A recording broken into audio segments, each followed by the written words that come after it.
guys, I'm Nicolette, and today Brian and I are here with Tara Wells. She is a psychology professor and motivational psychologist. Hi, Tara. Thank you so much for joining us today. Hello, thanks for having me. So, Tara, can you tell us a little bit about yourself and your journey to psychology, maybe a little bit about what you've been working on? Sure.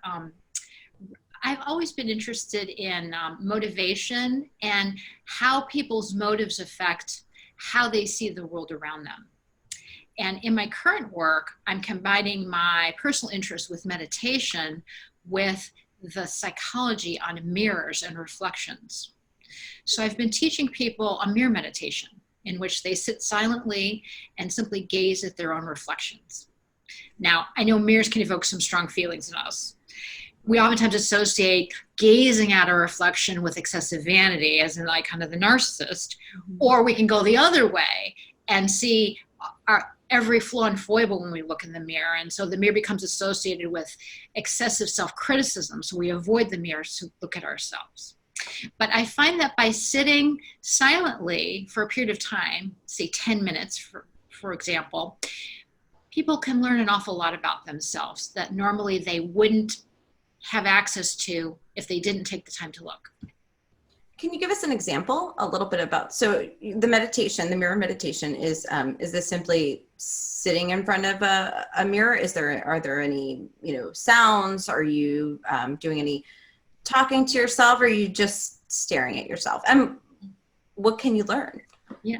Well, I try not to use the word staring because staring is a really harshness, like, oh, you're looking sorry. So I try to encourage people to keep like a kind of like a soft, open gaze, like as though you're looking at a friend or someone you care about, because it would be a good idea to care about yourself and to look at yourself in a way that you cared about yourself, right? Not overly narcissistic, to simply care about yourself and have respect for yourself when you look. And then we follow the principles of mindfulness meditation, and there's 3 basic principles. So the first is to keep your attention in the present moment, or to try to anyway, to keep coming back to yourself. And the second is to have an open awareness. So this is the idea that you're sitting with yourself with no goal other than to be present with yourself. You don't have any place to get to or any specific outcome, and you try to let go of any self-judgment you have. Just open to discovering what there is to see that you might not have been aware of ahead of time. And the third principle is having a kind intention toward yourself. So that can kind of sometimes be hard because we're in the habit of criticizing ourselves. But just coming back to remember to just intend to be kind. And that's just the opposite of intending to be cruel. Just being kind, and also being kind to anyone who comes to mind when you're meditating too. Because we oftentimes, as we're meditating, our mind drifts into not only thinking about ourselves, but thinking about what other people think of us and what other people are doing with us and to us and whatever, so that having a kind intention toward everything is a great practice. So I'm a fan of meditation, right? But I usually, I know it sounds weird, but I'll like stare at a tree or stare at like some object, right? Usually it's not myself in the mirror. How does I guess staring at yourself, does that invoke more self-reflection? Like, is there a difference between the two? Like, what's the difference, I guess, is what I'm asking. Yeah, that's a really good question. Well, what the mirror does is it externalizes what's going on in our minds as we meditate. So when we meditate with our eyes closed or looking at an object, oftentimes looking at an object is what people do to focus their attention, something outside themselves. But at the same time, we can oftentimes not be in touch with how we're really feeling inside, and how what we're thinking and the repetitive thoughts that come up in meditation that we try to let go of are affecting us emotionally.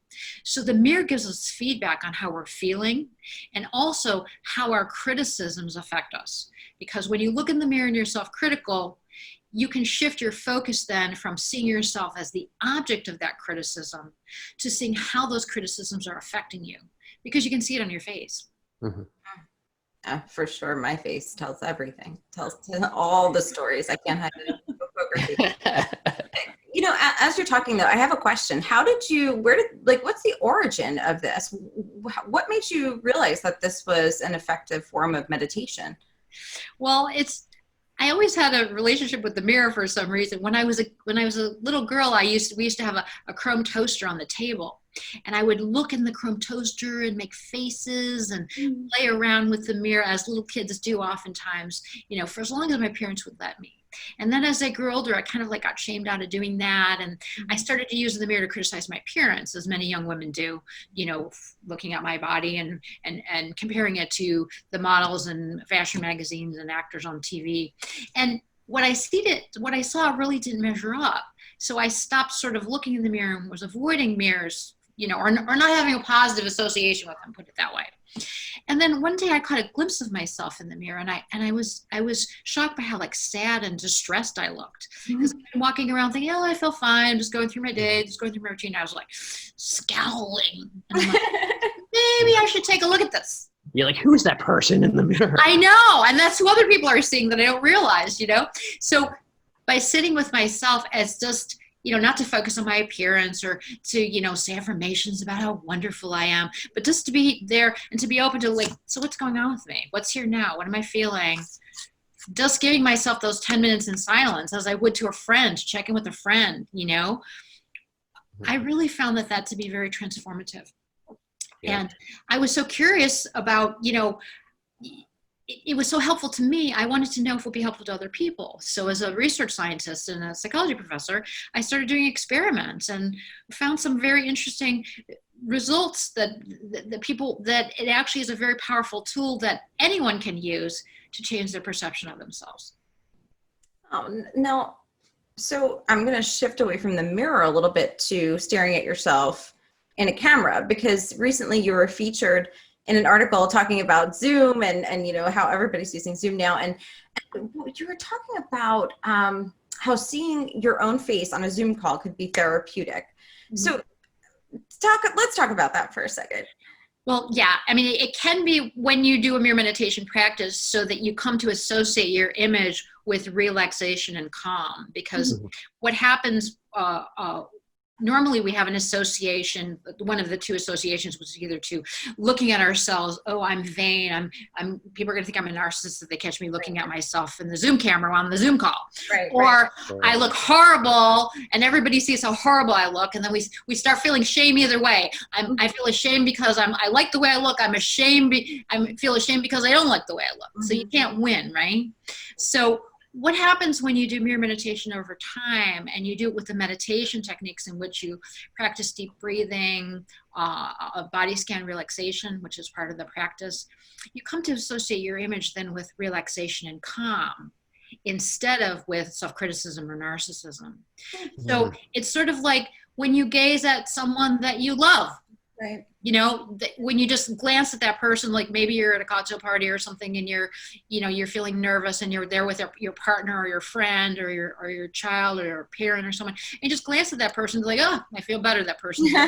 So you can have that relationship with yourself without being a narcissist, just going, oh, there I am again on Zoom, and then that can be calming because it's familiar and you're on your own side, you're being kind to yourself. Right. So, But the prerequisite it is you have to associate your image with something positive. Right. So you've been talking, you've mentioned narcissism quite a few times, and little side story. I mean, my family, I am the brunt of everyone's jokes, right? I mean, staring in the mirror, I did my whole life. My son has now inherited that. He loves to look at himself, and everybody says, you're so vain, you're so narcissistic, you're such a narcissist. And I don't feel like I'm a narcissist, right? But recently you were talking about, in Psychology Today, you talked about the difference between self-love and narcissism. Mm-hmm. And I wanted to kind of see what are the differences? Maybe I'm just a narcissist. I don't know. I don't know. Is there something I could do about that? What is the difference? I don't think she could fix this on this one show.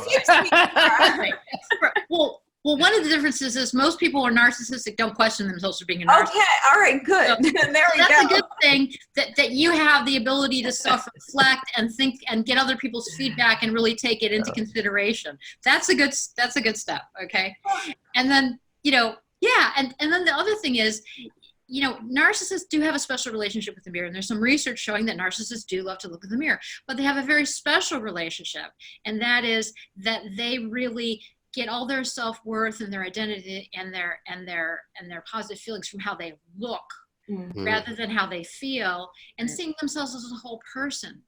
So this is a practice of having people go deeper into themselves and really seeing themselves with compassion.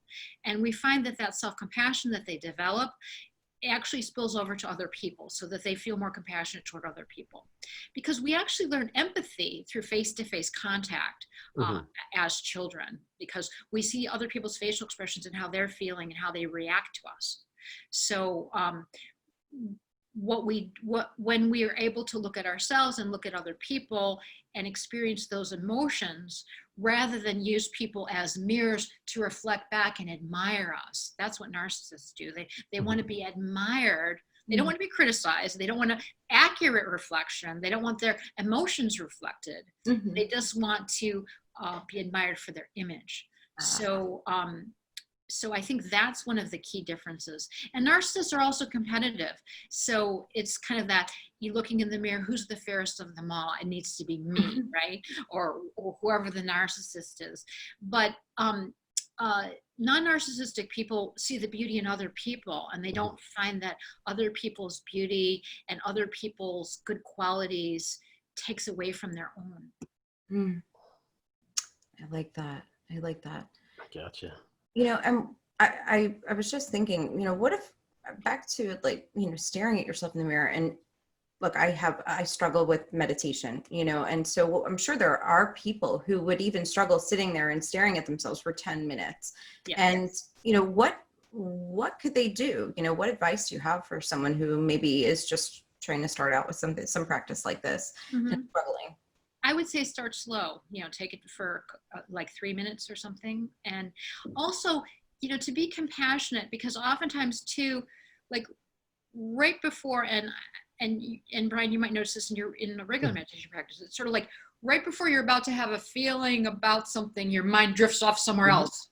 And then you're like, oh, you know, coming back to it. So the mirror actually helps you track when you want to stop meditating. Like something happens in you right before you decide, I think I'm done meditating. I don't have time to do this anymore today. Yeah. So sometimes just being aware of when that urge comes up, you know, not saying that you have to resist it, but just like, oh, I'm just aware that now I'm getting uncomfortable. Maybe I can sit for another 30 seconds. And you know, for whatever comes up.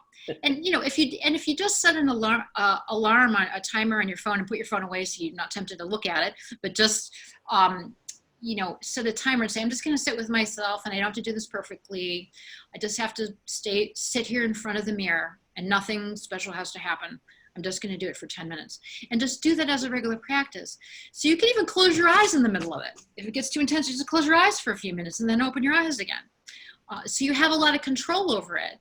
But if you just go with your urges to feel like you're done, you're going to end up being done right when you're about to get something really interesting that could be a good insight for you to have that you hadn't had before.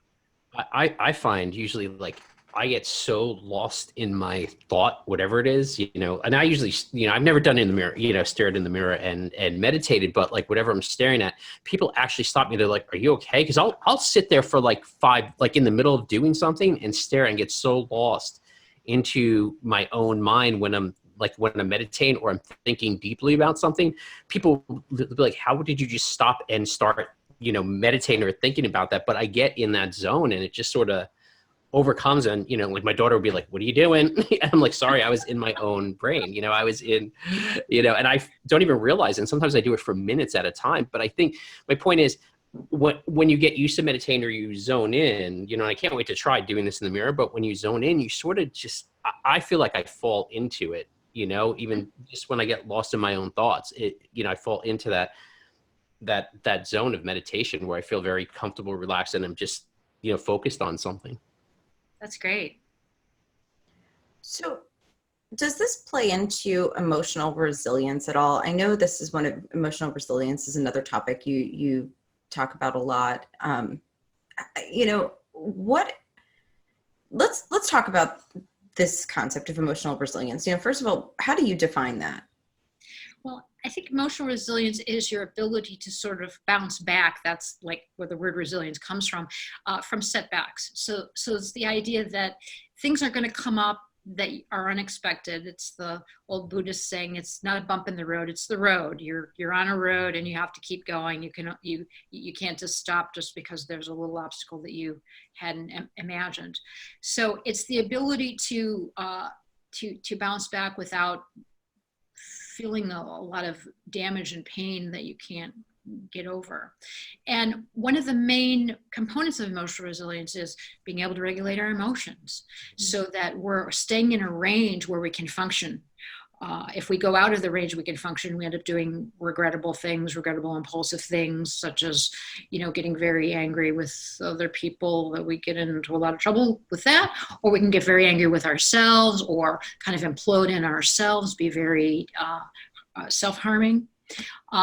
So resilience involves being able to feel all your emotions, know how you're feeling, and then be able to sort of manage and regulate those so that you can express them in a way that is constructive rather than harmful, in ways that you would regret and that would be harmful to yourself and other people.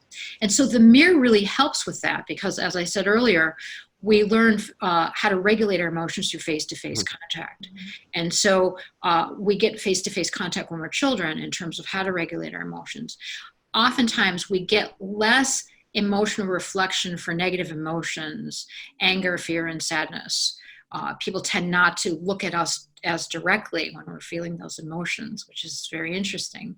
So many people have more trouble integrating those kinds of emotions into their experience, is my thought about that.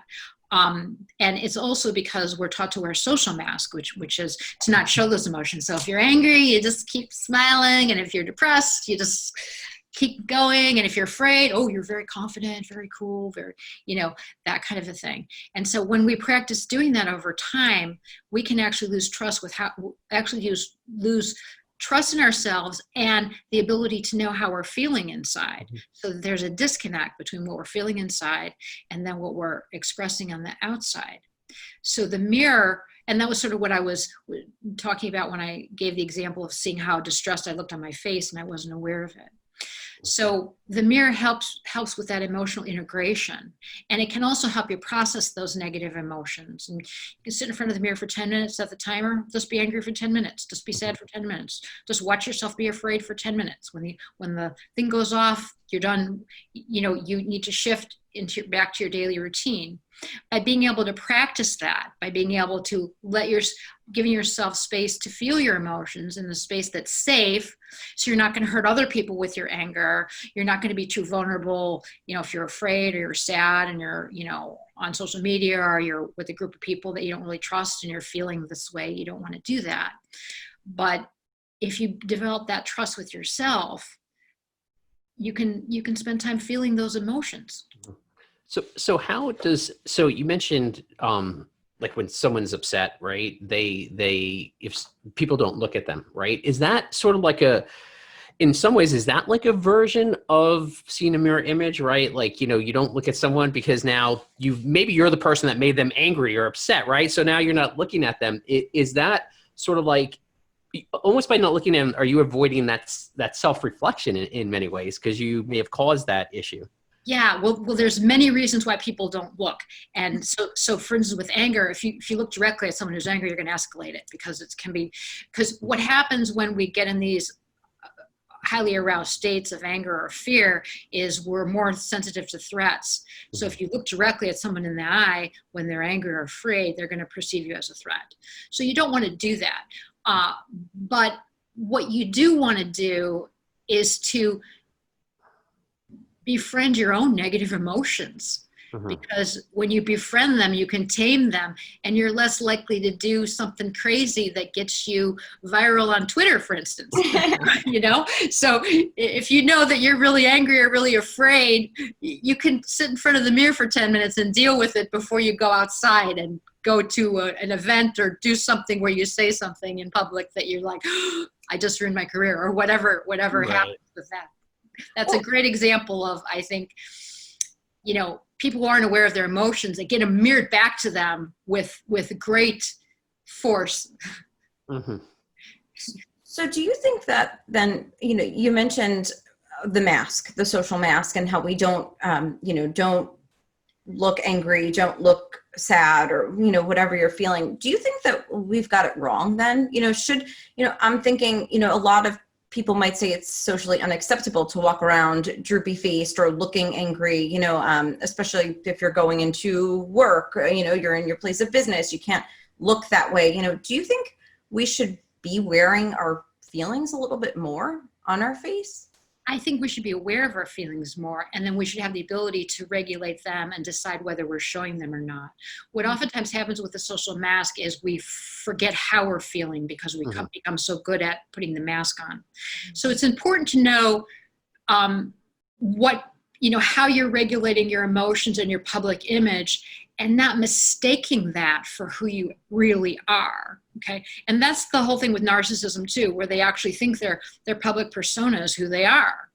So we want to make sure that, we're regulating our emotions in a way that is helpful to the situation, that helps people connect to us, communicate with us, and trust ourselves.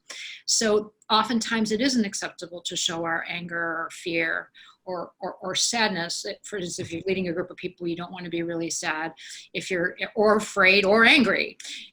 But we all have the whole range of human emotions. So it isn't just that, nice people are happy all the time. Everybody feels a range of emotions. The variability comes in terms of how people share their emotions and how they express their emotions and in what context. And people really vary on their skill level of being able to do that. So the mirror is not the only technique you can use, but it's one of the techniques that I think people can use that's safe for them to check in with themselves and their emotions. The only way that I would say that it's not safe is if you're in the range of having a clinical condition like generalized anxiety or depression. You don't want to look in the mirror extensively without checking in with your therapist or your psychiatrist, because it can magnify those negative emotions and get you in a negative loop. So this is just if you're sort of in a normal range of not really losing it, but you're just feeling a little angry, a little sad, a little something, checking in every day. And oftentimes people are surprised because they didn't know they were feeling that way. And they're feeling very different from what they felt when they first sat down to at the end of the 10 minutes. Brian, is there anything else you wanted to ask? No, I'm telling you, tomorrow morning when I meditate, I'm doing it in front of the mirror. I'm seeing what happens. That's great. I really want to hear how that is for you, Brian. I will definitely let you know. You know. My family will just tell me I'm being narcissistic again. So they probably just want you to look at them more. That's right. I swear it's genetic though, Tara. I mean, I could stare in the mirror my whole life. My son, I catch him all the time just admiring himself. He thinks he's the best. Like, oh man, what did I do to you? But thank you for sharing the toaster story. At least I know that I'm not alone. Yeah, I mean, I think looking at oneself in the mirror is not the worst pastime you could possibly have. So. Yeah, I mean, when I was a kid, I used to look in the mirror a lot, but I used to imagine like alternate universes and weird stuff. So, but I was a weird kid. Level, Brian. Yeah, whole other realm. There's several actually spiritual traditions that use mirrors to go into altered states of consciousness. So that's a whole other podcast, though. So. Yeah, that's a whole other episode. Exactly. Right. Well, Tara, we thank you so very much. Can you please tell everybody where they can learn more about you and what you're working on? Sure. You can find me at mirrormeditation.com. And I have a 7-day challenge on my website that you can sign up for, and which you get if you're interested in starting this practice and you don't kind of know where to start. If you sign up for the challenge, you'll get a free lesson every day for 7 days in your inbox, and you can start your own practice. I also do individual sessions and I do groups. I'm working on a book right now called Facing Yourself. And I hope that will be out next year. So again, get on my mailing list to be one of the first people to hear about that. And you can also find me on social media. We have our Mirror Meditation Facebook page. I'm on Instagram and on Twitter. And my Psychology Today blog is going to turn over to 1 million viewers probably later this month. So I hope that you and your audience will be on my list and my group of people who get my Psychology Today blogs on psychology and reflections and narcissism and body image and self-esteem and all the topics that seem to be most interesting to people currently. Awesome. And we'll see you next year then when that book comes Yes. out. You're coming back, right? Sounds great. I'd love to. Thank you so much. Thank you. We appreciate you being on the show. Thank you. Thanks.